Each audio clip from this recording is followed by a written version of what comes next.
The bride ran out on her wedding day, so I turned around and married her sister. The day I was supposed to marry Chloe Jensen, the man she despised most in the world sent her a desperate plea. "Chloe, help me. I've been kidnapped." She was supposed to love me more than life itself, but she had nothing but contempt for Leo Vance. It was because I'd once stepped in to save Leo that I'd been injured and ended up in a coma, unresponsive for years. For that, she transferred all her anger to him, loathing the very sight of him.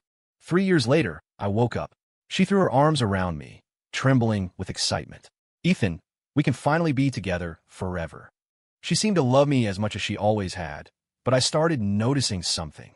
Her gaze kept drifting to Leo Vance. On our wedding day, she looked at me, her eyes filled with guilt. "I'm so sorry," she whispered, "but I have to go save him. He was kidnapped because of me." I had to face the fact that her heart had changed, but I made one last attempt to hold on. "Let the police handle it, Chloe. I need you to think this through. If you walk out that door, this wedding is off." She didn't hesitate. "You're the only one for me, Ethan. I swear I'll be back to marry you. This wedding is absolutely not canceled."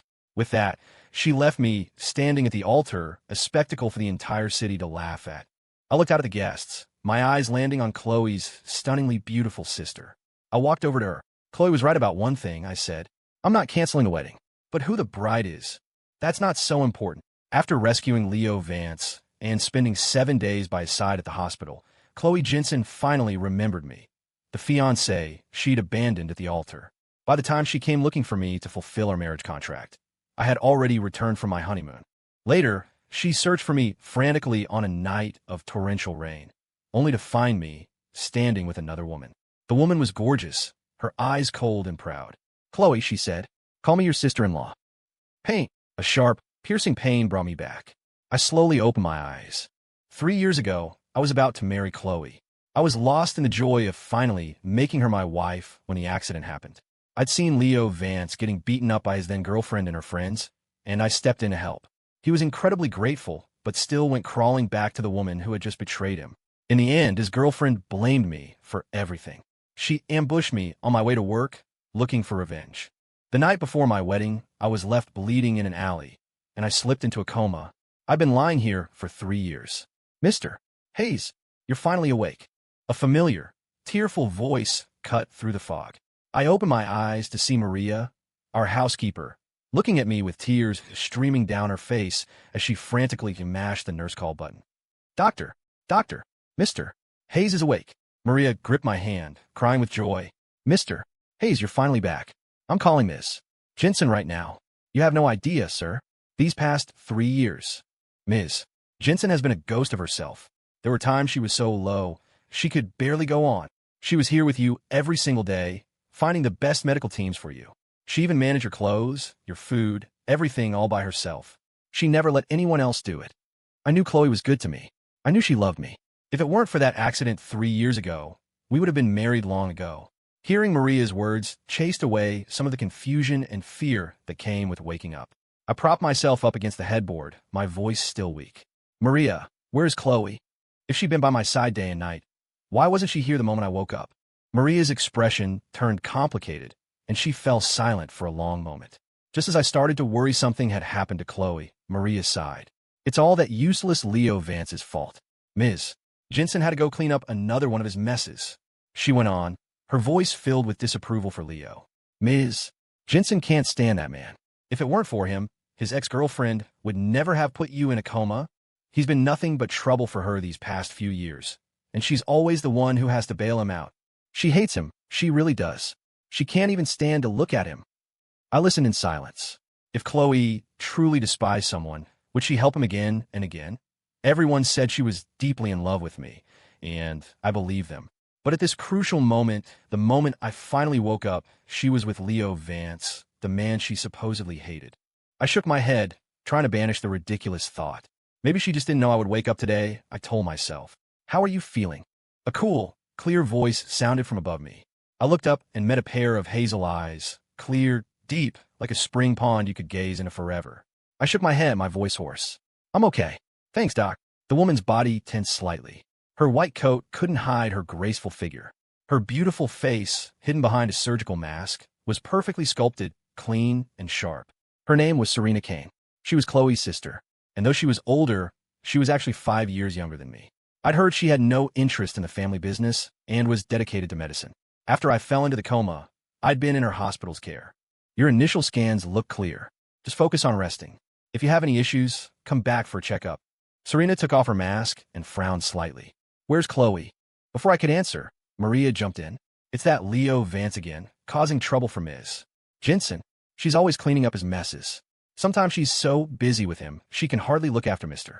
Hayes. That man is nothing but a useless jinx. A total loser. A slight pang went through my heart. I heard myself say, don't say that. Chloe went of her own free will. Both women glanced at me, Serena's gaze particularly sharp and meaningful. The atmosphere suddenly felt delicate. Maria seemed to realize her mistake and looked at me cautiously. Mr. Hayes, please don't be upset. I just have a big mouth. Ms. Jensen cares about you more than anyone. If you hadn't saved Leo Vance back then, she wouldn't want your good deed to go to waste. She wouldn't give that man a second glance otherwise. She can't stand him. Every time she sees him, she's disgusted. I took a slow breath to calm myself. It's fine, I told her. I'm not overthinking it. I hope I wasn't. After all, I knew better than anyone how Chloe felt about me. She would have given her life for me, and she'd stood by me for 3 long years. What was there to doubt? An hour later, my checkup was complete. It wasn't until 9 o'clock that night that Chloe burst through the door. Ethan, she called my name as she appeared in the doorway, a vision in a sleek black suit that made her look both slim and captivating. She was the same woman from 3 years ago, yet she seemed to have matured. I smiled, studying her closely. Chloe, you've worked so hard these past 3 years. For 3 years, she had been by my side day and night, exhausting herself with worry for me. It had etched a faint trace of weariness into her otherwise beautiful features. Chloe couldn't hold back any longer. Her eyes red, she rushed into my arms. Ethan, don't you ever leave me again. Her grip was surprisingly strong for someone so slender, so tight it almost hurt. We're getting married, right away. I can't bear the thought of losing you again. Her voice was husky as she made her vow in my ear. I was moved. It would be a lie to say I wasn't. I was about to agree when my eyes drifted to the corner of the doorway and saw a man standing there, his face a mask of sorrow. He looked utterly wounded, his gaze fixed on Chloe's back, his eyes brimming with an emotion that was about to spill over. If I remember correctly, he was the man I had saved 3 years ago, Leo Vance. Noticing my silence, Chloe frowned. As if sensing something, she followed my gaze and saw Leo. In that instant, I felt the arms around me tighten fiercely. It was different from the tender affection moments before. Her embrace was now impossibly stiff. Chloe, what's wrong? I murmured. She seemed to snap out of a trance and let me go. I'm sorry. She looked down, her eyes full of apology as she checked me over with concern. Ethan, it's all my fault. I got carried away. Maria chimed in from the side. Ms. Jensen was just so excited. You were asleep for 3 years, and she was terrified you'd disappear again now that you're finally back. Is that so? I lifted my head and offered a faint smile, my eyes locked on Chloe's. She cupped my face, her usually proud eyes filled with a deep love that was meant only for me. Don't be silly. Of course it is. In that moment, her eyes saw only me. But what about that flicker of distraction just a second ago?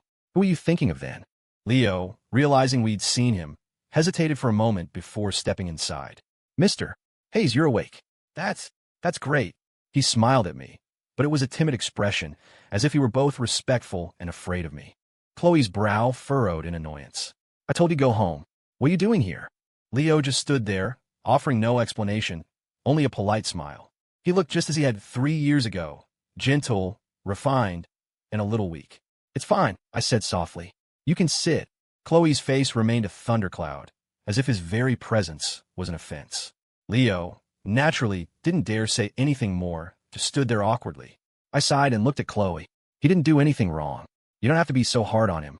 He knows he can't do anything right, yet he always tries to be a hero, Chloe said coldly. I don't know why he even bothered following me here. He's just an annoyance. Maria couldn't help but add, Ms.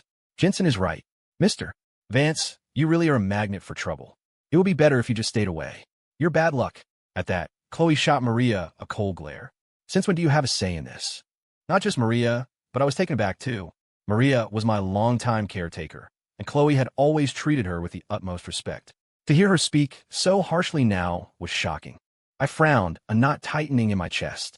I wasn't sure if it was my imagination, but while Chloe was overtly hostile toward Leo, it was as if she was the only one allowed to criticize him. If anyone else said a word against him, she would jump to his defense. Chloe, Maria shouldn't have said that. I'll apologize to Mr. Vance on her behalf. Chloe seemed to snap back to reality, her eyes darting toward me with a flash of panic. Ethan, I'm sorry, I didn't mean. Her gaze darkened as she turned back to Leo with disgust. Are you going to get out or not? Do you have to ruin our time together? Leo's eyes reddened, but he swallowed his hurt and said in a hoarse voice, I just wanted to make sure Mr. Hayes was okay and thank him in person. Mr. Hayes, thank you for saving me back then. Don't worry about it, I said with a casual smile. Has that woman been bothering you again? Leo managed a brighter smile. Thanks to Ms. Jensen, Carla hasn't been around for a long time. Chloe's expression soured. If you're stupid enough to get involved with her again, I won't even bother arranging your funeral if she has you killed. Leo immediately shrank back. I won't. That tight feeling in my chest grew heavier. Was I overthinking this? Why was it that even though Chloe acted like she hated Leo, there was an atmosphere between them that I just couldn't penetrate? After everyone else left, it was just Chloe and me in the room. In front of others, she was distant and cold, but with me, she was always gentle and indulgent. Ethan, now that you're awake, don't leave me again. As she gazed at me with such deep affection, that strange feeling I'd had about her and Leo slowly faded. It made me wonder if I had just been imagining things. After all, the tender look in her eyes right now couldn't be a lie. It wouldn't deceive me. I knew what she looked like when she loved me, and I was sure she still loved me, just as she always had. Okay, I said, pushing down the unease and pulling her into my arms. I won't be so reckless again. The Clearwater estate. The car stopped at the gate. Chloe opened the door and reached out to help me. I frowned. You don't have to do that. I can walk on my own. But Chloe was insistent. 3 years ago, I let go for just a second, and you were gone for 3 years. This time, I'm never letting go. My heart ached. I couldn't help but gently stroke her cheek. Yes, she had waited 3 whole years for me. Chloe turned her head and kissed my fingers. Ethan, I want to marry you. I can't wait any longer. Tomorrow, she declared, I'll announce to all of Seaport City that our wedding is back on. The night swayed, shadows of trees dancing in the dark. I was surprised to find that our home, the one we were supposed to move in 3 years ago, hadn't changed at all. It looked exactly as it did before my accident. The decor in the living room, the soaring spiral staircase, the plush carpeting that covered the entire estate, even the paintings on the walls. Nothing had been moved an inch. Chloe wrapped her arms around me from behind, her breath warm and alluring. Your oak grove is getting tall. I was thrilled. The grove is still here. I had planted those saplings myself 3 years ago, a symbol of our new beginning together. Of course, she brushed her hair aside, her expression deadly serious. I came here every single day to take care of it, because I knew that when you woke up, you wouldn't want to see a barren field. I was touched. She had a company to run and a comatose fiancé to look after, yet she still found time to tend to my oak grove. My earlier suspicions about her and Leo suddenly felt ridiculous. Chloe, I'll never leave you again. Her breathing grew uneven as she leaned in to kiss me, unable to hold back. Chloe, a sudden shout pierced the air, and Chloe froze. We both stiffened and looked toward the sound. It sounded like it came from a backyard, I said, frowning. Did one of the housekeepers get hurt? Chloe's expression was grim, but she didn't look surprised. Wait here. I'll handle it and be right back. With that, she strode toward the backyard, her face set. I followed, a little confused. The voice seemed to have come from the direction of the oak grove. A familiar figure was thrashing in the bushes, desperately calling for help. Ow! It hurts so much. I stopped in my tracks. It was unmistakably Leo Vance. He was tangled in the thorns of the rose bushes near the grove, struggling helplessly, his arm bleeding from the scratches. Chloe's face was dark as she rushed over and pulled him free. You idiot! Who told you to come here? Leo stood up, cowering, his voice laced with guilt. I'm sorry.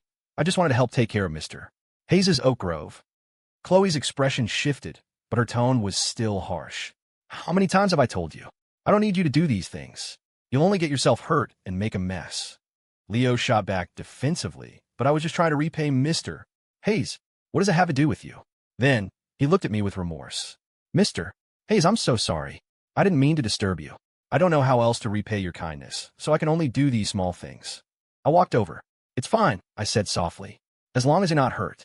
But Chloe was still fuming, glaring at Leo with disgust. If you can't do anything right, Then just stay put and stop causing trouble for everyone. She was spewing venom, but I saw her eyes fixed on the bleeding cut on Leo's arm. My heart, warm just a moment ago, suddenly went cold. Maybe no one else could see it, but I could. Chloe was worried about him. Leo scurried away, his pride wounded. Chloe's words were too harsh for anyone to bear, even a man as meek as him. My own voice was cooler now. It's late. Let's go back. Chloe hadn't yet snapped out of it. She stared in the direction Leo had fled, her eyes dark with disgust, but her grip on my arm tightened. I knew what she was really feeling. She was worried about him. Chloe, I said, my voice a little louder, my tone even more detached. She finally turned back to me, her eyes filled with apology. I'm sorry. He damaged your oak trees. I'll make it up to you. She thought I was angry because his clumsiness had ruined the grove. I managed to smile, but it held no warmth. It's fine, Chloe. A grove that's been tainted by someone else. I don't want it anyway. No need to be angry. Her face froze for a fraction of a second. I slowly pulled my hand away and looked at her seriously. Chloe, you know me. I'm a one-track mind kind of guy. If what you give me is the same as what you give someone else, I'd rather have nothing at all. That was just who I was. I only wanted things that were exclusively mine. I didn't want half-hearted affection. I wanted singular, profound devotion. Chloe's expression darkened for a moment before she threw her arms around me, her voice husky. I will always be yours and yours alone. Good. I hug her back. I had been asleep for 3 years. A lot had happened. For instance, in those 3 years, Chloe had cleaned up countless messes for Leo Vance. Leo, for his part, seemed determined to show his gratitude. He tried to help Chloe with the things she did for me, but he always managed to screw it up, and she would be left to fix his mistakes with a grim face. Everyone said Chloe hated Leo Vance. Even Chloe herself seemed to believe it. He's so incompetent. I don't know what you saw in him worth saving. It was a waste of the 3 years you lost. I just smiled at her. If I hadn't saved him, he would have been beaten to death. Could you have lived with that? Chloe's whole body went rigid. She immediately hugged me tighter. What are you talking about? She planted a kiss on my head. How could he possibly compare to you? Ethan, our wedding is tomorrow. I can finally marry you. She sounded wistful and deeply satisfied. Starting tomorrow, you'll be my lawfully wedded husband. I wanted to believe her. The way this woman loved me was identical to how she'd always loved me. Nothing had changed, except for one thing. This woman, who had always been so cold and aloof to the outside world, would lose control of her emotions in front of Leo Vance, even if it was just annoyance and impatience. He had become her exception. The day of the wedding. This ceremony was 3 years late, but every detail had been prepared long ago, so everything went smoothly. Chloe stood before me, more beautiful than ever. On the stage, we faced each other. Below the stage sat all our friends and family. This grand wedding had mobilized half of Seaport City and was even being broadcast live across all networks. But in a crowd that large, it was as if she could only see me. Ms. Jensen, do you take Mr. Hayes to be your husband, to have and to hold, for richer or for poorer, in sickness and in health, to love and to cherish, till death do you part? Her eyes were misty. She was about to answer when a jarring sound cut through the speakers, followed by a man's frantic cry for help. Chloe, help me. It was Leo's voice. Chloe's face instantly changed. Leo, what's wrong? Chloe, help me, that woman is back. She brought a whole crew with her, and she says she's going to kill me. The signal cut out, replaced by a woman's arrogant voice. Chloe Jensen, get over here with the ransom money now. Otherwise, you'll never see Leo Vance again. In a state of panic, Chloe instinctively started to drop her wedding ring. A sharp pain shot through my chest. I grabbed her hand. Chloe, what are you doing? She looked at me, her eyes pleading. I'm sorry, Ethan. I have to go save Leo. He's so naive and trusting. If I don't go, he'll really die. I took a deep breath, fighting back my anger. Let the police handle it. You going there won't do much good. Are you still going to go, even knowing that? She hesitated for only a second. He only trusts me. If I don't go, he'll be terrified. I had to face it. Her heart had changed. I forced myself to remain calm. Chloe, even if saving him now means I'll be ridiculed by everyone, that my name will be dragged through the mud in this city, that my family will become a laughingstock, you're still going to leave me to go to him. This time, she didn't even hesitate. I'm sorry, Ethan. I'll make up for all of that, I promise. The only man I've ever wanted to marry is you. Wait for me. I slowly clenched my fists, my gaze turning cold. Chloe, think carefully. If you walk out that door, this wedding is off. Her steps faltered for just a moment. Then, under the watchful eyes of everyone, she turned and walked away without a second thought. Reporters swarmed in. Within a day, The news of Chloe Jensen leaving her own wedding would be all over Seaport City. As the abandoned groom, the star of this public humiliation, I was destined to become the talk of the town. I stood there, watching her back as she disappeared. The spotlights that were meant for me now felt like daggers pointed at my heart. I was trapped under the gaze of hundreds, with nowhere to hide. The blade of public abandonment came down hard, leaving me bloodied and exposed. The bride actually ran out. What on earth is going on? Weren't they supposed to be the perfect couple? Chloe used to be crazy about Ethan. I was so jealous of him. I can't believe she's changed her mind. Even if she'd changed her mind, she couldn't do it like this. This is her wedding. Leaving Ethan alone on stage. That's just cruel. I'm just curious who this other guy is. Who could possibly make a woman as devoted as Chloe abandon her own wedding for him? The voices were a chaotic mess, all of them about me. A chill ran down my spine, as if I'd been plunged into ice water. People looked at me with a mixture of pity and morbid curiosity. Some just shook their heads, their eyes filled with a condescending sympathy, as if I were the most pathetic man alive. I used to envy Ethan so much. Even after he was in a coma, Chloe never left his side. She took care of him for 3 whole years without even looking at another man.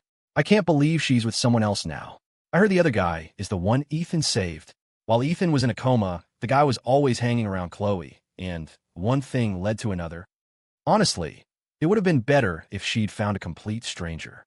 This is just twisting the knife in Ethan's heart. I wonder if Ethan regrets saving Leo Vance now. My father's face was dark with anger. He stormed onto the stage and grabbed my arm. Let's go. Ethan, we're not going to stand here and take this humiliation. He had always admired Chloe, but at this moment, his eyes were red with fury. No son of Richard Hayes is going to be disgraced like this. Chloe's parents stood up, looking at me with apology. Ethan, we are so sorry. What Chloe did was wrong. I apologize to you on her behalf, her father said. Her mother tried to placate my parents. This is all Chloe's fault, and our family will take full responsibility. But please, considering she took care of Ethan for all those years, can't you give her another chance? Chloe's father added in a stern voice. She has you in her heart, Ethan. Otherwise, she wouldn't have sworn she'd come back to marry you. She wouldn't have asked you to wait. I believe she has her reasons. What kind of reason could possibly make her abandon my son in front of everyone? My father shot back, refusing to accept their excuses. You all heard it. That man called her for help, but she's not a cop, and she's not his anything. At most, she's the fiancée of his benefactor. Why did Chloe have to leave Ethan to go save him? My father's words hung in the air, and the venue fell silent. It seemed everyone had just remembered why I'd been in a coma in the first place, because I saved Leo Vance. And now, years later, my wedding was being derailed again, all because of him. Mrs. Jensen looked uncomfortable. We've already apologized on Chloe's behalf. As for the details, we'll have to wait until she gets back to explain. There's nothing to explain. I shook my head, stepping in front of my father. Years ago, my act of heroism had put me in jeopardy. I was so focused on being the good guy that I forgot I had a family to take care of. Now, standing in front of my father, seeing the gray in his hair, my heart ached. It was time for me to stand on my own 2 feet. I made myself perfectly clear. The moment Chloe took that step, the wedding was canceled. My voice was firm. The crowd erupted in gasps. The Jensens' faces turned ashen. Chloe's father pointed a finger at me. What are you doing? This wedding has been set for years.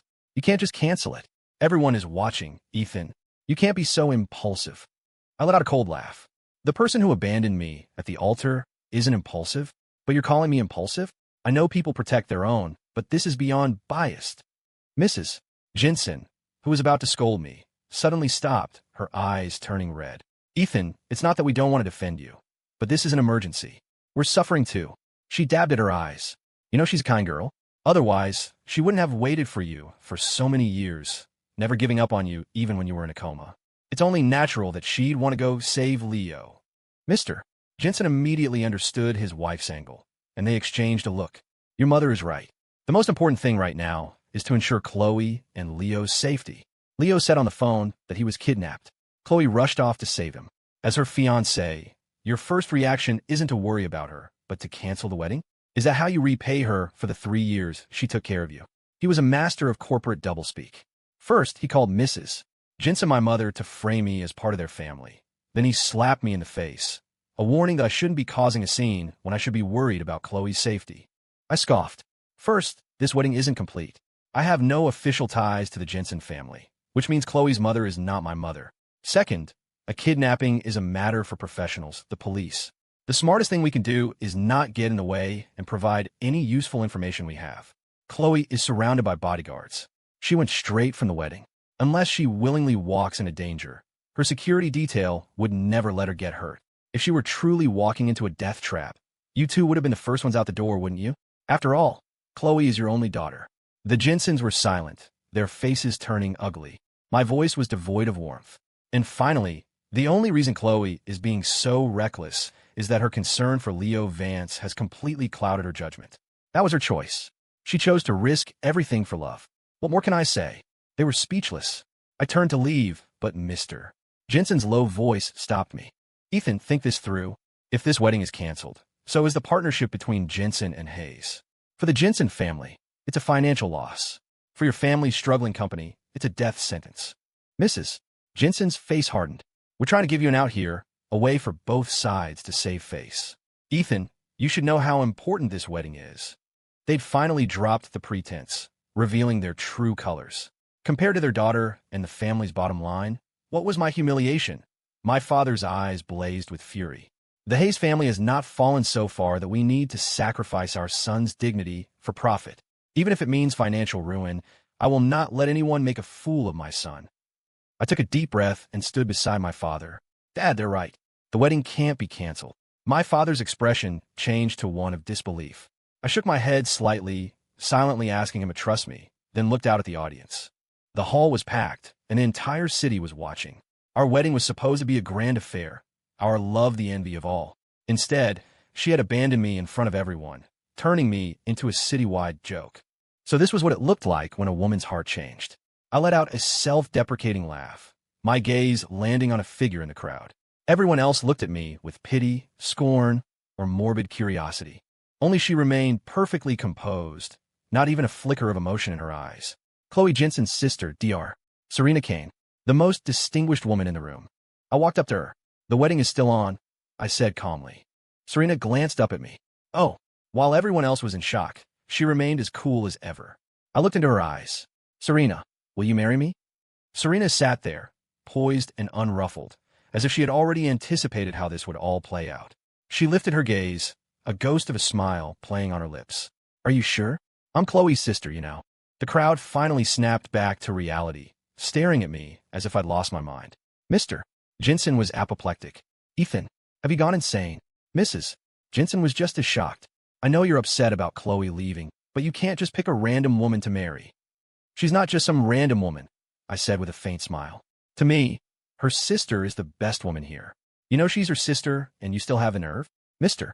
Jensen roared. Shameless. Even my own father looked at me, stunned. Ethan, son, I know you're angry. If you want to cancel the wedding, I'll support you completely, but... He trailed off, giving Serena a complicated look. Serena was indeed Chloe's sister, but she wasn't much older, only by a few months, in fact, which made her 5 years younger than me. The Jensen family was the most powerful dynasty in Seaport City. The patriarch, Grandfather Jensen, had numerous children, and Chloe's father was the fifth son. For a long time, Chloe, as the eldest grandchild, was considered the heir apparent, destined to take over the family empire. But then, it turned out that Grandfather Jensen's favorite was Serena, the granddaughter he had only recently found, a woman already in her late 20s.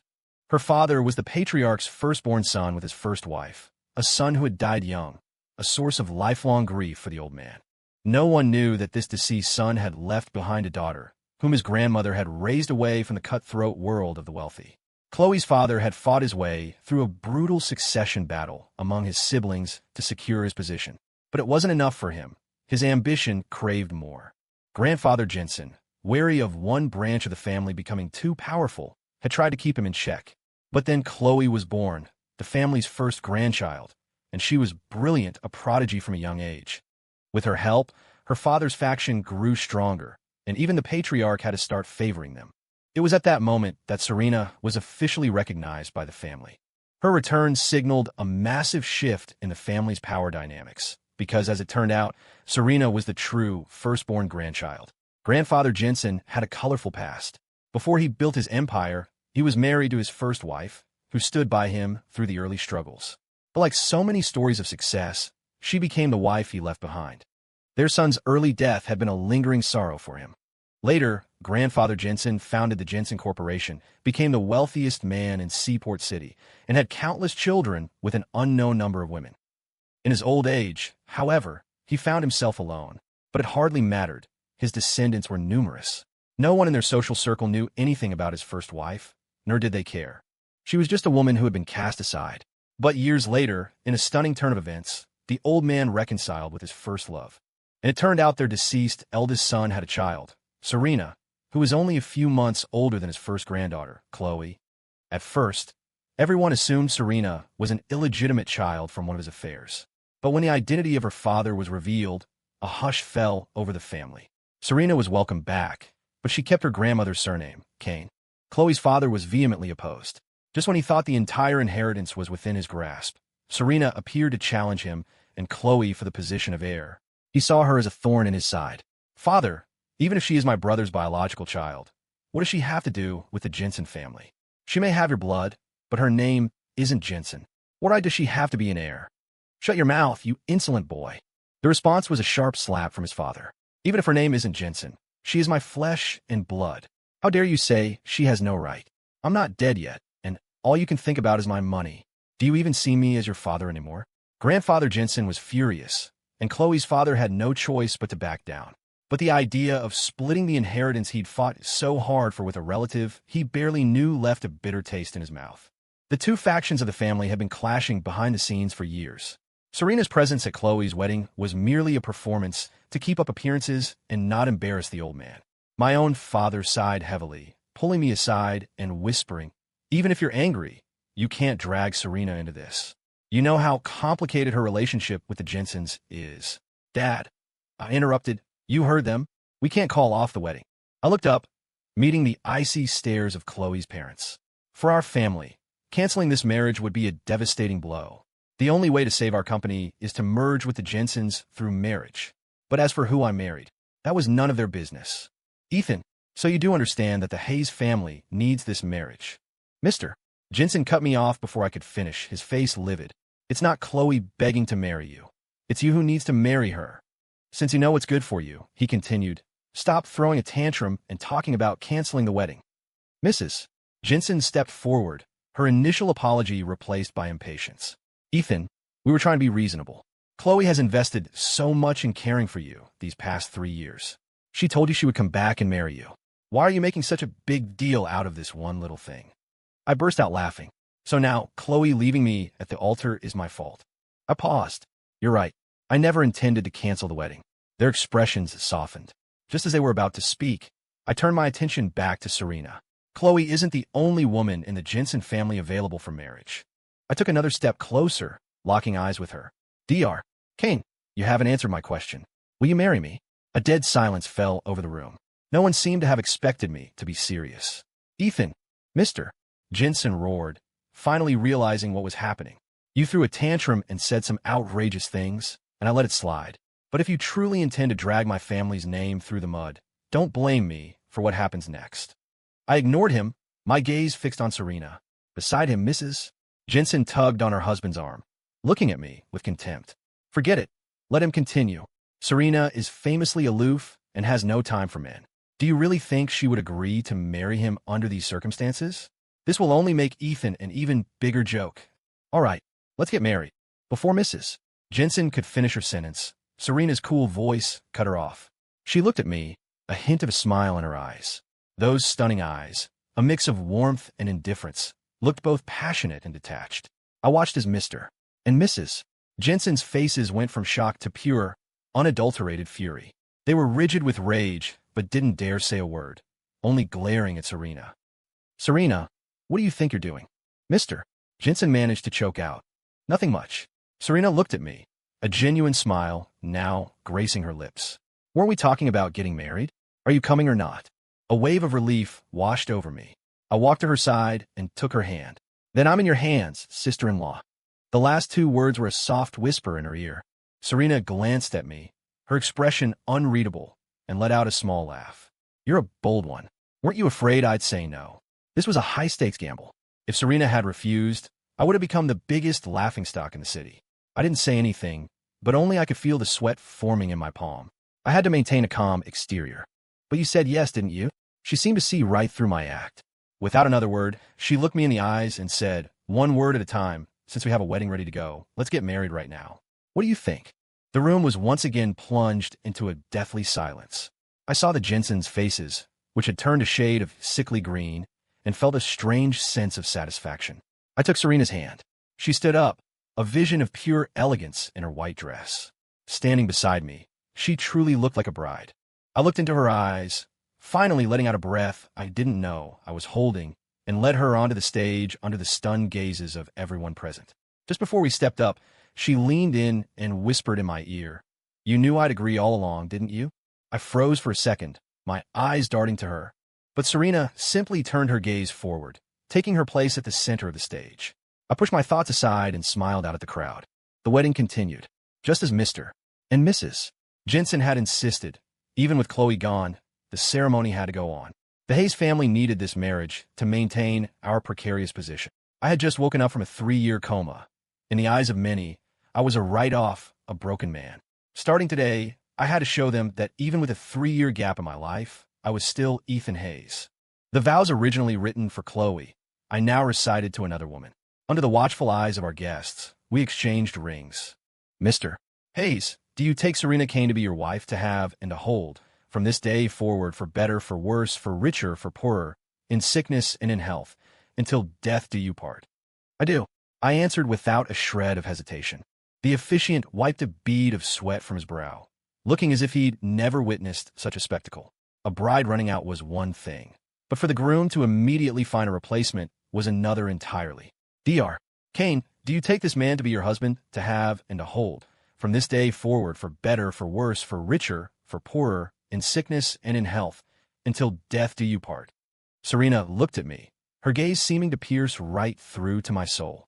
She held my hand as I slid the ring on her finger, and only then did her cool, sweet voice reply, "I do." The Jensens, unable to stomach any more, stood up and stormed out. But nearly everyone else stayed for the bizarre ceremony, their disapproval held in check by their respect for Grandfather Jensen. After all, Serena was now the family's rising star, the likely heir. My own father's expression shifted from initial shock to something resembling admiration. "Ethan, you took a huge risk," he told me after the wedding. "The Hayes family saved face today, but have you considered what would have happened if Serena had said no? Your situation would have been even worse." "Dad, don't worry. I knew what I was doing." He didn't know that while I was nervous, I wasn't gambling blindly. I wouldn't have made such a move if I didn't have at least some degree of certainty. Knock, knock, knock. The door to the room creaked open. My father and I turned to see Serena leaning against the frame, a playful smirk on her face. "Am I interrupting?" My father cleared his throat. "Well, I should be going." He tactfully gave us some space. As he passed Serena, he gave her a respectful nod of acknowledgement. To my surprise, Serena replied naturally, "Take care, Dad." The unexpected address nearly sent both me and my father stumbling. I stared at her, my eyes wide with shock, but she simply watched my father leave with a calm expression. Before he left, my father gave me another look, as if he wanted to say something, but after a glance at Serena, he thought better of it and walked away. I went to stand behind Serena. After a moment's thought, I said quietly, "Thank you for what you did at the wedding." She didn't turn around. "You said you knew what you were doing. Why thank me?" Her voice was cool, as if she wanted to draw a line between us. I frowned. It seemed she'd overheard my conversation with my father. Serena turned to face me. "But you are bold. Did you really not consider the consequences?" I looked her in the eye and clenched my fist. Considering our new relationship, I took a breath. "I heard what you and Grandfather Jensen were talking about the other day. We were husband and wife now. Regardless of how it happened, we were in the same boat." I felt I owed her an explanation. As expected, she raised an eyebrow. "Heard what?" "That Grandfather Jensen originally planned for you to marry me." She looked intrigued, gesturing for me to continue. "Everyone outside the family thinks Grandfather Jensen would want his heir to marry into another powerful dynasty to consolidate the family's influence. That's why no one supported Chloe and me. Her family was even hoping I'd never wake up so they could find a more suitable, patriarch-approved husband for her. But Chloe was determined to marry me, crushing their hopes and making them think she'd lose her standing in the succession race." Her gaze sharpened as I continued. "But the truth is, the old man never wanted his heir to marry into another major family. That would only dilute the Jensen family's power and control. He wanted you to marry me, to merge with the Hayes family. It would be much simpler for him. The Jensen family doesn't need another powerhouse as an ally. That's just an invitation for his power-hungry children to bring in outside forces to carve up his empire. The patriarch doesn't want to be carved up. That's why I was the perfect choice. I had been shocked when I overheard their conversation. The person who married me was the one most likely to become the next head of the Jensen family. The Hayes family, while once a prominent name, had been in decline for years. If not for our engagement to the Jensens, we would have been pushed out of the elite circle long ago. We posed absolutely no threat to the Jensen empire. On the other hand, we still had our pedigree. My parents had raised me with a strong set of values, making me a better choice than a complete outsider. All things considered, I was the ideal candidate. It was because I knew this that I had the courage to walk up to Serena when Chloe left me at the altar. But I was still terrified. I didn't know how deep her ambition ran. After all, usurping your sister at her own wedding to marry her fiancé was a scandalous, shocking move. But thankfully my gamble paid off. Just as I thought, Serena narrowed her eyes, studying me with an amused expression. It seems I underestimated you. She moved closer, her cool, clean scent washing over me. From now on, you're my husband, Ethan Hayes. The sudden intimacy made me instinctively take a step back. But Serena wouldn't let me retreat. Not wanting to hurt her, I allowed her to close the distance.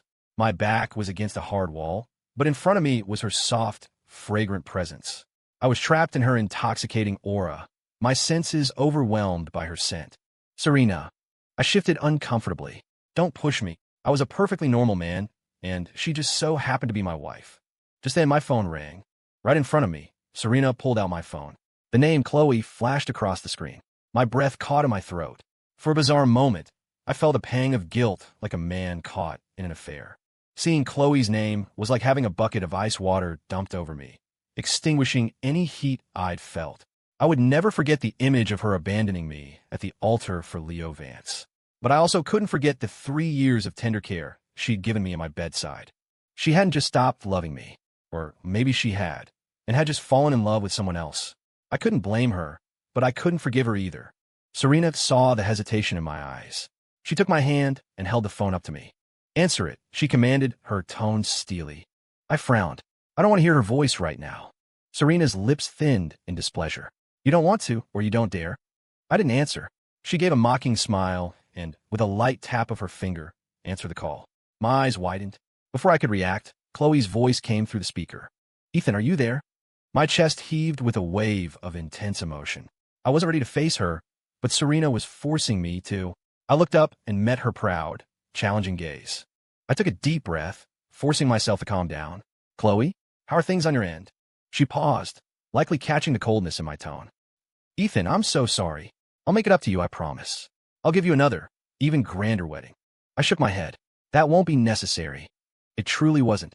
The wedding had gone on. I had just married someone else. Don't be mad at me. I know what I did was wrong, but Leo was in real danger. I couldn't just stand by and watch him die. Her voice was thick with apology. Ethan, I want to marry you. Wait for me to come back, okay? Before she could finish, a pained groan from Leo echoed in the background. Chloe's voice immediately shifted to one of urgent concern. Ethan, I'll be back as soon as I've dealt with Leo's situation. With that, she hung up. My own spirits sank. After all these years of love, it was impossible not to feel the sting of sadness. Chloe and I had grown up together. She was my destined fiancée from the very beginning. From the time we were children, she would proudly declare to everyone that I was going to be her husband. Even during the 3 years I was in a coma, she never gave up on me. She had just changed. Does it hurt? Serena moved closer, forcing me to meet her gaze. I don't need a husband who grieves for another woman. I shook my head and looked at her. Just give me some time. I'll give you 3 months, she said. Marrying you was a strategic decision. That's true. But I have no intention of getting a divorce. Her tone was cool, but laced with something complex. 3 months. Get your feelings sorted out and commit to this partnership with me. Almost overnight, the entire city of Seaport learned that I had married Serena Kane. Everyone except Chloe. After she ran from the wedding, she disappeared from the public eye. I heard she had rescued Leo and dealt with the kidnappers. It turned out to be his ex-girlfriend from 3 years ago, the one who had betrayed him. She'd been sent to prison, and now that her term was up, she was back to harassing him. Leo, unable to handle it, had turned to Chloe for help, and she had stepped in several times. Perhaps it was in the back and forth of these crises that their feelings for each other grew. Even Chloe herself might not have realized that she had fallen for Leo, unwilling to break her promise to me. She said she would come back to marry me as soon as she was done, but she ended up staying by Leo's side for a full 7 days, nursing him back to health and comforting him. She hadn't even spared a thought for the consequences of her actions, for what would happen to me after being left at the altar. She didn't check in on me, not even once. While she was with Leo, she had completely forgotten about me. A week was more than enough time for me to adjust my perspective. I moved in my new home with Serena. The entire Jensen clan lived on a massive, sprawling estate, but to my surprise, Serena had her own place. I had been worried that if I lived on the Jensen compound, I would inevitably run into Chloe, making things awkward. Now, I didn't have to worry about that. At first, everyone was waiting to see me fall, to watch how the man who had woken from a 3-year coma would cope with being publicly humiliated by Chloe. Now, they were all waiting to see Chloe's reaction. Finally, on the 8th day, when Chloe had settled Leo's affairs and came looking for me, she discovered that the wedding had indeed continued, only with a new bride. These past few days, Serena and I had been sleeping in separate rooms. Tonight, she knocked on my door. "What is it?" I asked, looking at her. She walked in without a word and closed the door. "Chloe's back. You know that, right?" My expression shifted. Of course. My best friend had already flooded my phone with messages. Some were genuinely concerned, others were just looking for gossip. Naturally, news of Chloe's return reached me immediately. "Any thoughts?" she asked, her eyes on mine. I shook my head. What is there to think? What's done is done. She and I are in the past. To me, she's just my wife's sister now. My words seemed to please Serena. Her gaze softened. "Good. As long as you know where you stand. Our situation is delicate. From now on, I want you to get my permission before you see her. Of course, it would be best if you never saw her again."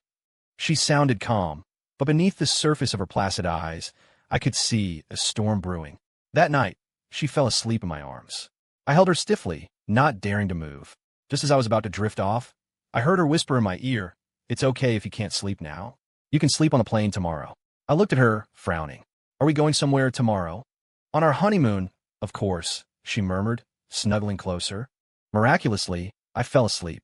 The next morning, she was already dressed and had packed our luggage. "Let's go, Mr. Hayes." I had assumed this would be just another trip, but when I saw Chloe's car parked downstairs, I shot a surprised glance at Serena. As soon as she saw us, Chloe got out of her car. "Ethan," she called out, her voice more urgent than I had ever heard it. Serena and I were about to get into our own car to head to the airport for our honeymoon. "Don't you dare get out and see her." Sensing my hesitation, Serena gripped my arm, a hint of anger in her voice. "What did you promise me yesterday? You won't see her. You knew she would be here today?" "Of course," she said, her voice cool but laced with suppressed fury. "Ethan, I hate it when people break their promises. So you will not get out of this car. You will not see her." Her words were a threat, but I could hear a trace of nervousness beneath them. I took a deep breath. "Don't worry. I'm not getting out. I don't want to see her anyway." I sat in the car, perfectly still, and watched as Serena got out. The car had one-way windows. I could see out, but no one could see in. Chloe had no idea I was watching her from just a few feet away. This was the first time I had seen her since she left me at the altar. She looked exhausted, her makeup smudged, her clothes wrinkled. I wondered if it was because she had been taking care of Leo, too worried about him to care for herself. Even though I had decided to let her go, the thought still stung. I took another deep breath, trying to steady myself, and watched Serena approach Chloe. "What is it?" Serena asked. "I need to see Ethan." Chloe grabbed Serena's collar, her eyes blazing. "He said he would wait for me. He said no such thing." Serena pried Chloe's hands off her and pushed her away. "Tell me, who did he marry?" Chloe's eyes were red. "Is he just trying to get back at me?" I frowned. It seemed she didn't know it was Serena I had married. After all, Serena was her sister. Her parents must have hidden it from her, though the whole city knew. It was a secret that couldn't be kept forever. I wondered if Serena would tell her the devastating truth right then and there. She paused for a few seconds, but ultimately chose not to. "Ethan is married to someone else. There's no point in looking for him. He wants nothing more to do with you. You're lying. He's just angry with me." I told him I'd come back and marry him. Chloe's voice trembled, but she was still confident. "We have so much history. When he was in a coma, I took care of him for 3 whole years. He knows I love him. He's just mad that I went to save another man." So she knew. I closed my eyes, a bitter sense of irony washing over me. She knew exactly what she was doing, and she still chose to leave me standing there. She was right. We had years of history, and she had taken care of me for 3 years. She had never given up on me. If she had just told me honestly that her heart had changed, I would have been hurt, but I would have wished her well. But she shouldn't have trampled on my family's dignity in front of the entire world. He won't forgive you. You know his personality better than I do, Serena said. But from now on, you are no longer the one who knows him best. Chloe started to argue, but Serena had already turned and gotten back in the car. She had created a barrier between me and Chloe, a closed car door that kept us apart. The moment she sat down, she leaned against me. If you so much as look at her again, you're dead to me. Her tone was threatening, but I had clearly sensed her nervousness earlier. I looked at her, confused. I promise you, I will have nothing to do with her. I won't jeopardize our family's alliance, and I won't do anything to embarrass you. But I gently pushed her away and sat up, straightening my clothes. Do you really need to sound like a wife catching her husband cheating? She narrowed her eyes, unfazed by my sarcasm. She even nodded in agreement. You're right. So don't have any contact with her. I was getting impatient. I pushed her away again and stared out the window, motionless. The car started moving. It seemed she didn't want to see Chloe anymore. I could only watch her familiar figure in the rearview mirror, shrinking into the distance as I said silent goodbye. Goodbye, my girl. From now on, we are strangers. Our honeymoon destination was Las Vegas. I hadn't expected such a romantic choice. I thought you'd pick a place where we could do business. Serena glanced at me. Who says we can't do business here? She had booked the presidential suite on the top floor of the hotel, with a stunning view of the city below. I wasn't in the mood to argue. I sat down on the large bed. She got up from her computer and walked over to me, her hands planted on either side of me, her body a graceful silhouette. I believe we still have a wedding night to attend to. Her words made me freeze. I looked at her, my expression complicated. But Serena simply tilted my chin up. Ethan, I've given you your time. Don't forget, we are legally married. I have no intention of getting a divorce, and I certainly have no intention of this being a marriage in name only. I know. I knew this wouldn't be a sham marriage. I knew this day would come. I just hadn't expected it to be so soon. She pushed me down with surprising force, her hands fumbling with my shirt. Her movements were clumsy, as if trying to hide her own inexperience. I chuckled softly, seeing through her facade, and gently guided her. Her words were always sharp, but tonight she was incredibly tender. So tender it felt almost surreal. The night was long, and the physical intimacy brought us closer. This honeymoon, surprisingly, made me feel a growing connection to her. Her words often echoed in my mind. We're a team, a single entity. You have to trust that I will never do anything to hurt you. Compared to the abstract idea of love, her practical declaration felt far more convincing. The day we flew back, as we were leaving the airport, I saw a familiar figure. It was Chloe. The moment I saw her, my expression hardened. She had been trying to contact me throughout our honeymoon. I'd gotten so fed up that I changed my number, but I never imagined she would track down my flight information. Serena saw her too and immediately stepped in front of me, blocking Chloe from my view. Our car was already waiting.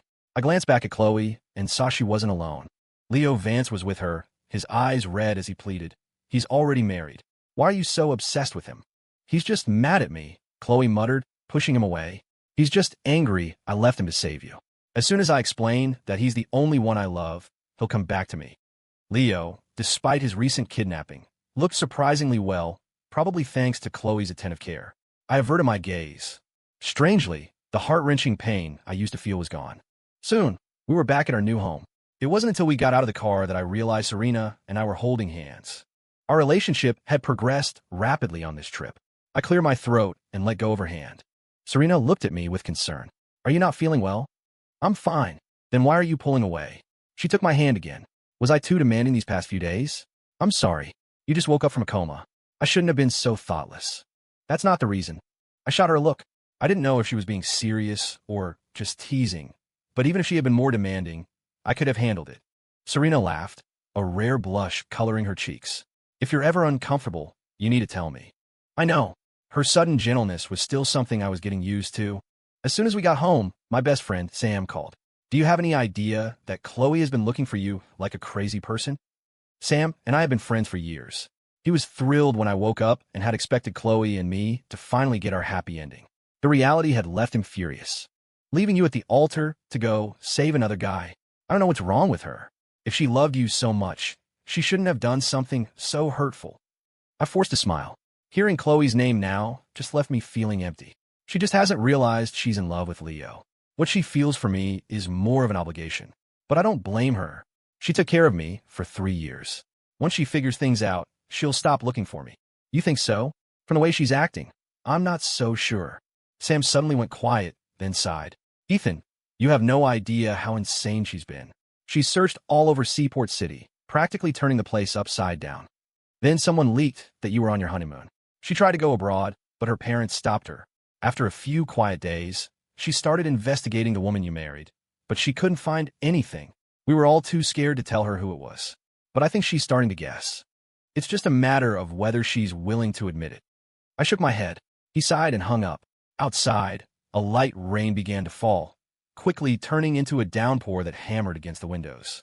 I stood on the balcony, looking down, and saw a familiar figure below. Chloe was standing there, letting the heavy rain soak her to the bone.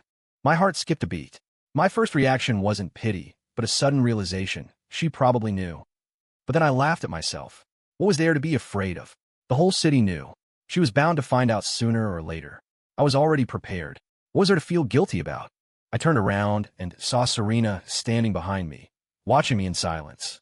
I thought she would be angry, but she said nothing, just looked at me. After a long moment, she said coolly, "Go see her if you want to." I shook my head, my answer firm. "I don't." As I walked past her, Serena grabbed my sleeve. "Go get closure." So that was her intention. A sense of clarity washed over me. I gave her a deep look. What if she won't let go? With me here, she wouldn't dare. Serena's voice was cold and confident, laced with a hint of disdain. She clearly didn't see Chloe as much of a threat. At the gate, Chloe was blocked by the iron fence, which gleamed under the onslaught of rain, looking dark and heavy in the night. She stood there, drenched, her head bowed, looking like a lost dog. I stood at the doorway. "Go home," I said softly. When she saw me, her eyes lit up. She grabbed the bars of the gate. "Ethan, you're finally seeing me." I didn't move, keeping the rain-swept distance between us. "You've seen me.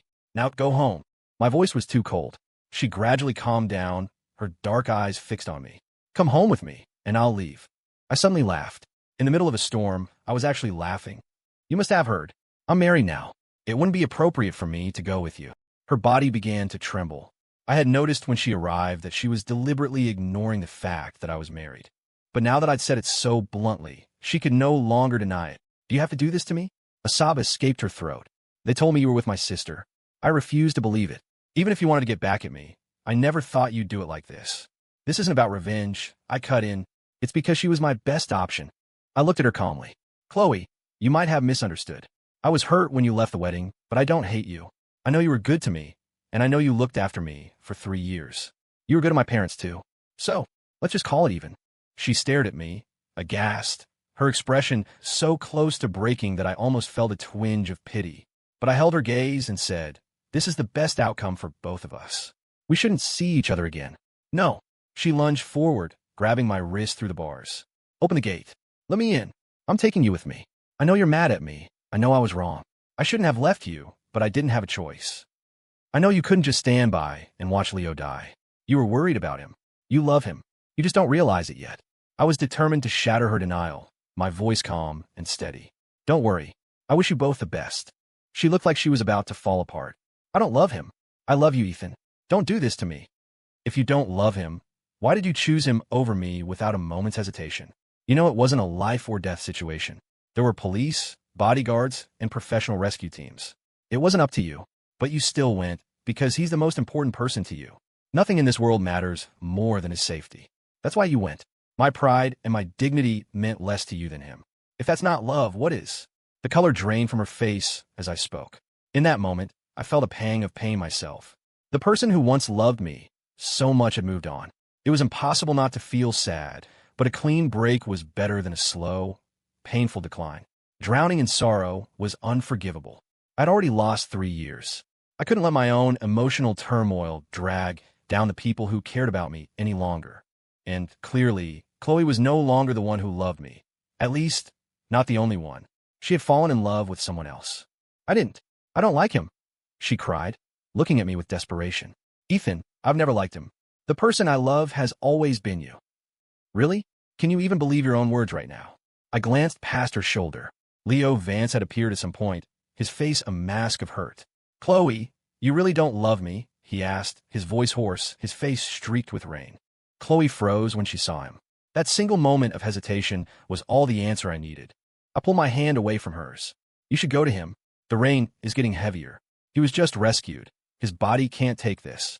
I wasn't generous enough to wish them well, but Chloe had done so much for me. She had taken care of me for 3 years while I was helpless. I didn't deny that she had loved me. Perhaps even now, she still loved me most, but it was undeniable that she had also fallen for Leo. I had a zero-tolerance policy when it came to love. I couldn't accept it. This kind of divided affection was not what I wanted. Chloe finally snapped out of it and shoved Leo away, throwing her arms around me from behind. I'm sorry, Ethan. I just felt sorry for him, that's all. I'm so sorry. I'll never leave you alone again. You're the only one in my heart, the most important person to me. Don't go. Her voice cracked with sobs. If I had known that saving him would mean losing you, I never would have left. Her words made Leo freeze, his voice breaking as he demanded, I don't believe you. Chloe, look me in the eyes. Do you really have no feelings for me?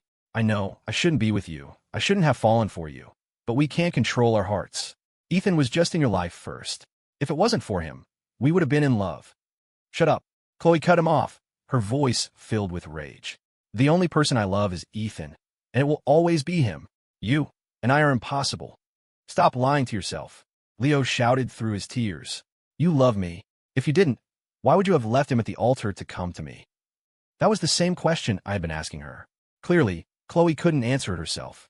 She fell silent, her gaze fixed stubbornly on me. Ethan, believe me. Just as her hand was about to touch me, a sweet but furious voice cut through the air. Why should he believe you? I turned and looked up to see a face that was both familiar and foreign to me. A beautiful face. Serena. I was surprised to see her. I thought you said I should handle this myself. Serena didn't answer. She simply nestled into my arms, her expression cold as she looked at Chloe. Show some respect. He's your brother-in-law now. The words brother-in-law hit Chloe like a physical blow. She seemed unable to bear it and lunged at Serena. What kind of sister are you?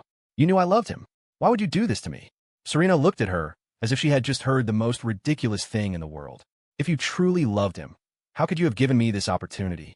Chloe froze, as if turned to stone, her tears suspended in the rain. I couldn't tell if she was crying, but seeing her red-rimmed eyes, I turned my head away. Serena held an umbrella over my head and glanced at Chloe. If you want to have a cat fight, I'm available anytime. But he's my husband now. Please refrain from bothering him in the future. With that, she calmly led me back inside. The moment the door closed, she surged forward and kissed me, a fierce, passionate kiss that allowed no retreat. Serena. I barely had time to say her name before I tasted her tears. My heart clenched. I actually felt a pang of sympathy for this woman. That night, I was relentless. She was clearly overwhelmed, but she fought back like a cornered kitten, her nails scratching lightly. She was practically melting in my arms, but all I could hear was her fierce whisper in my ear. Don't you ever see her again. I was lost in the whirlwind she created, barely aware of where I was, only able to nod dazedly in agreement. After that night, Chloe and Leo faded from my life. I heard Chloe got very sick. The storm had taken a huge toll on her, both physically and emotionally. The people who had been waiting for our drama to unfold finally fell silent. Only Chloe's parents came to see me, their faces a mixture of exhaustion and anger. You want Ethan? Mrs. Jensen said with a cold, sarcastic laugh, though the weariness in her eyes betrayed her. Chloe is in the hospital. You should go see her. I frowned. She has Leo to keep her company now, doesn't she? And if not, you're her family. In her heart, you're the only one that matters. Mrs. Jensen's voice was tight with resentment. You must be so proud. Even now, you're the only one she wants to see. I frowned again, but I don't want to see her. I told them, our relationship has changed. It's not appropriate for us to see each other anymore. They knew what I meant. I was now her brother-in-law. We shouldn't be meeting. But Mrs. Jensen's eyes suddenly filled with tears. You just can't forgive her? What unforgivable sin did she commit that you have to treat her this way? I gave a bitter smile. She didn't do anything wrong, really. She just left me at the altar. Their expressions finally soured. So what? That doesn't mean anything. She took care of you for 3 years when you were in a coma. She never once complained or looked at another man. Doesn't that prove her devotion to you? And that's why I don't blame her for leaving the wedding, I said. I don't blame her, but that's as far as it goes. Our relationship can't go back to what it was. My voice was calm. Please go home. There's no future for us. Mrs. Jensen stared at me in disbelief, beyond any rational conversation. Mister. Jensen finally stepped forward, his eyes cold. Are you just going to stand by and watch her die? That's a bit of an exaggeration, I replied. We broke up. Are you really trying to hold her life over my head? Mrs. Jensen finally broke down, sobbing. Just go see her once. I'm begging you. Ethan, you can't be this cruel. I sighed, feeling helpless. Do you really want me to get involved with her again? They both fell silent. Just go see her, Mrs. Jensen said, her mind made up. She's my only child. Nothing is more important than her life. I nodded, agreeing. My breakup with Chloe had been too abrupt. Maybe it was time for a final goodbye. What none of us expected was that Serena would insist on coming with me. When Chloe's parents saw Serena in the hospital room, their faces turned green. Ethan, we asked you to come. Why did you bring her? Serena simply linked her arm through mine and looked at them calmly. He's my husband. I have a right to know where he goes. While Serena dealt with them, I pushed open the door to Chloe's room. She was lying in bed, looking incredibly weak. They hadn't been lying. She was definitely sick. When she saw me, she coughed a few times and struggled to sit up. Ethan, you came. She gave a weak smile. I thought I'd never see you again. I nodded. We should try not to see each other anymore. This will be the last time. Why? Her eyes immediately reddened. You still haven't forgiven me? I shook my head. I was never angry with you. But as the words left my mouth, she looked as if she had just heard the most devastating news. She closed her eyes. Don't say that. I know you hate me. Because hate meant you still cared. Not hating her meant I had let go. I was speechless, unsure how to comfort her. After a long pause, I said quietly, if you need me to hate you, then fine. I hate you. Why don't you hate me anymore? She suddenly rushed forward and hugged me, her voice choked with sobs. I did something terrible to you. You should hate me. I gave a bitter laugh. So you do know that leaving me at the altar was a terrible thing to do? Her body stiffened. She pulled back, her words tumbling out in a frantic apology. I'm sorry, I'm so sorry. I don't know what happened. I don't know what I was thinking. Please, can you forgive me? I told you, I already have. Have you forgotten? I said with a smile. I was never angry with you. But the more I said it, the more despair filled her eyes. Then I don't want your forgiveness. Hate me. Ethan, I'm begging you, just hate me. Why do you want me to hate you? I sighed. We had a beautiful past. I don't want to hate you or blame you. I wish you and Leo all the best. She suddenly looked as if she had found a lifeline. I'm not in contact with him anymore. I kicked him out that day. I'll never have anything to do with him again. I'm sorry, Ethan. I'm so sorry. I shouldn't have done that to you. I love you, you know that. How could he ever compare to you? I sighed again. Stop lying to yourself. You fell in love with him. You know I won't blame you. You were good to me when we were together, and you took care of me when I couldn't take care of myself. So, I wish you both well. As I said this, I glanced toward the bathroom. I knew Leo Vance was in there. I knew Chloe. She might believe she loved me, and I believed her love was real, but that love had been split in two and given to someone else. I didn't want that kind of love. I knew there was an audience, but I said it anyway because this was the last time. Leo, however, clearly couldn't take it. A second later, he burst out of the bathroom. Ethan, you've gone too far. You don't deserve her love. Chloe was stunned to see him. What are you doing here? She frowned, her expression impatient. Didn't I tell you to get lost? Then, she looked at me nervously, as if afraid I'd be angry. Ethan, I'm sorry, I didn't know he was here. It doesn't matter. I shook my head. We're not together anymore. I wouldn't say anything even if you were with him. I even managed a calm smile. Of course, if you were with any other man, my blessings would be more sincere. After all, I shot a cool glance at Leo. The only reason I was in a coma was because I was saving him. Leo fell silent.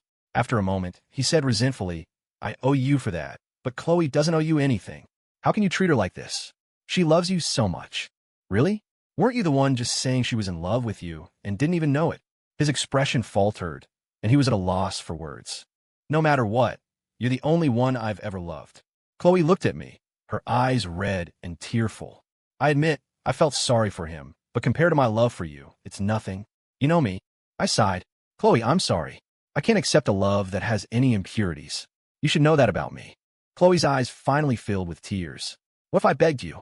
I'm begging you to stay with me. Leo's eyes also reddened. To stay with her. I'm begging you too. Who do you think you are? Why do you have to beg him for anything? The door to the room swung open, and Serena walked in with a scoff, her eyes fixed on Leo. You're the last person in this room with any right to speak. Leo jumped when he saw her. A moment later, he recognized her. You're Chloe's sister, the one who stole the man she loves. He wasn't stolen. She gave him away. Serena's expression was neutral, and it was because she believed your foolish words that she lost the one she loved. She brought this on herself. That's because Chloe doesn't love me. If she loved me, I would treat her better than Ethan ever could. Leo shouted. Ethan doesn't love her. He married you so quickly. He never deserved Chloe's love. Really? Leaving him at the altar to be humiliated by everyone. You think that's love? Serena's voice was cold. I don't deny she loved him once, and that she's genuinely sorry now. But for Ethan, once a relationship is tainted, once there's a crack, it can never be fixed. And you are that stain. Serena looked at him, her words merciless. You have no right to say anything. No matter what, Ethan saved your life. You seem to have conveniently forgotten that. If it weren't for you, Ethan and Chloe would be married. You wouldn't be in the picture, and neither would I. He saved your life, and he lost everything. His fiancée left him for you at his own wedding, and you have the audacity to say he doesn't deserve her? The only person here who is undeserving is you. You don't deserve the life Ethan saved. Leo's face went pale. His hand was fumbling with something behind his back. I narrowed my eyes and realized he was live-streaming. He stammered, unable to form a coherent sentence. Serena let out a cold laugh. Am I wrong? Chloe could have gotten together with anyone else, and it wouldn't have hurt Ethan so much. But she left him for you on their wedding day. How do you think that made him feel? I never expected Serena to understand me so completely. Her voice was icy.